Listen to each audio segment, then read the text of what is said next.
જી નમસ્કાર, હું જગદીશ ચાવડા, આમ આદમી પાર્ટીમાંથી. સાથીઓ, આજરોજ કડી વિધાનસભાના બાવરુ ગામની મુલાકાતે અમે આવ્યા છીએ. બાવરુ ગામના સ્થાનિક રહીશોની પ્રશ્નો હતા, સમસ્યા હતી, તો એમને મુલાકાત માટે બોલાવ્યા હતા.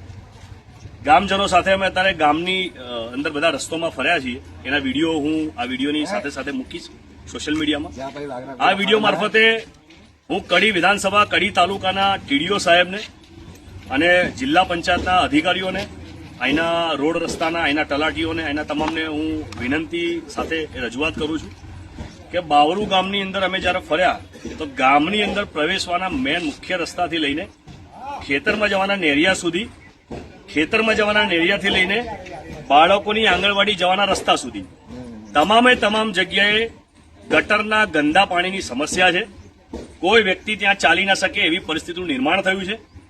અમે એક બે એવા ઘરની બી મુલાકાત લીધી કે જ્યાં ગંદા પાણીના કારણે જે મચ્છરજન્ય રોગો થાય એના કારણે આખા પરિવાર હોસ્પિટલાઇઝ થયા, સારવાર હેઠળ એમને એડમિટ થયા અને 50-60 હજારના આટલા ગરીબ માણસોના બિચારાના જેમને માંડ પૂરું પડતું હોય એવા લોકોના 50 હજાર બિલ થયા છે. બરોબર છે. લાઇટની રજૂઆત છે. આખા ગામની અંદર આવા એક જ થાંભલા પર સ્ટ્રીટ લાઇટ ચાલુ નથી. ગામની અંદર એક પણ પાકો રસ્તો નથી.